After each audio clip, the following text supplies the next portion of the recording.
This video is about my mistake. আমি একটা বড় মিস্টেক করে ফেলছি, লাইক আমি রিস্ক ম্যানেজমেন্টটা ফলো করি নাই। রিস্ক ম্যানেজমেন্ট বলতে আমি পার্টেড 1% রিস্ক নেওয়ার কথা, কিন্তু আমি পার্টেড 1%-এর বেশি নিছি এবং আমি গ্যাম্বলিং করছি। লাইক প্রথম দিকে আমি 1% করে রিস্ক নিলেও তারপরে আমি উড়াদুরা রিস্ক নিছি এবং আমার অ্যাকাউন্টে বড় একটা লস করছি। Like you can see there. Okay, like this is big loss.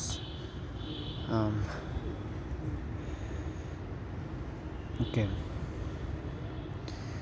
So এর পরের দিন আমি রিকভারির মাইন্ডসেট নিয়ে এসেছিলাম। তারপর বড় লট নিয়ে ট্রেডিং করে আমি লস রিকভারি করি, আগের দিনের লসটা আমি রিকভারি করি। ওকে, আগের দিনের লসটা আমি রিকভার করি। তারপর একটা আবার এর পরের দিন অনেকগুলো ট্রেড নেই, দেখতে পাচ্ছেন। তারপর আমি পুরো আমার ব্যালেন্স চাই, লাইক মেবি 56% সামথিং, লাইক আমি লুজ করে ফেলি এখানে, দেখতে পাচ্ছেন, কারণ ওভার ট্রেডিং। ওকে, সো ডেইলি 5টার বেশি ট্রেড নিব না, এটা আমার রুলস ছিল, বাট আমি 5টার বেশি নিয়ে 1%-এর বেশি রিস্ক নিয়ে ট্রেডিং করছি। সি কতগুলো ট্রেড নিছি একদিনে, 53, তারপর 0.7 লট এখানে দেখতে পাচ্ছেন। ওকে, সো আমি এখানে রুলস ফলো করি নাই এবং রিস্ক ম্যানেজমেন্ট ফলো করি নাই। এটা হলো একটা অ্যাকাউন্টের বিষয়। তারপর আমার আরেকটা অ্যাকাউন্ট দেখাই।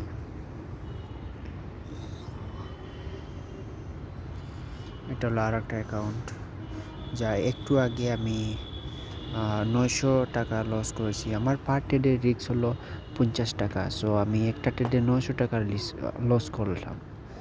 লাইক একটা ট্রেডে আমার লস ম্যাক্সিমাম হবে 50 টাকা, যেখানে আমি 900 টাকা লস করে ফেলছি। 900 টাকা লস করে ফেলছি। ওভারঅল লস 1028 টাকা, যেটা অনেক বড়। আমার ব্যালেন্স ছিল 5000 টাকার মতো, বাট কালকে এরকম অনেকগুলো ট্রেড নিছি।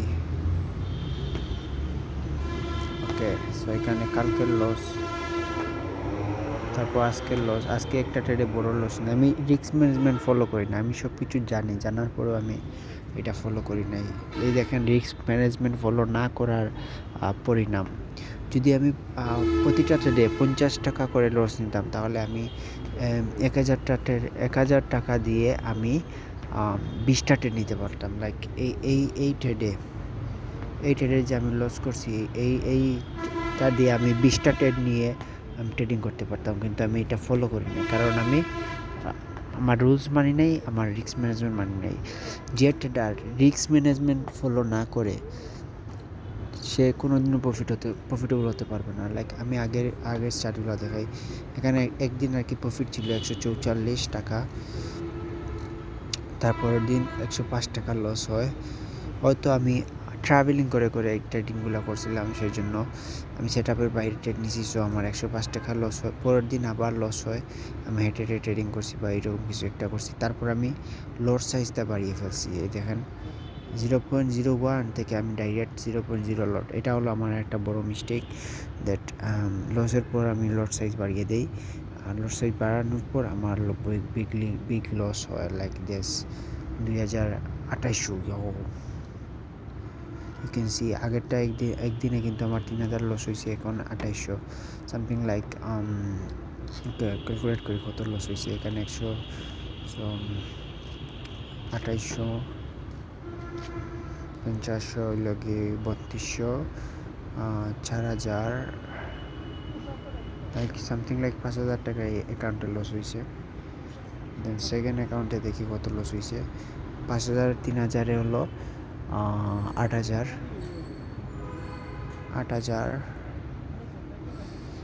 8, লাইক 9000 সামথিং আমার লস হয়েছে। ওকে, 9000 সামথিং। যদি আমি 50 টাকা করে স্টপ লস নিতাম, তাহলে আমি অনেকগুলো ট্রেড করতে পারতাম, লাইক দিস। ওকে, 9000, ভাগ 50।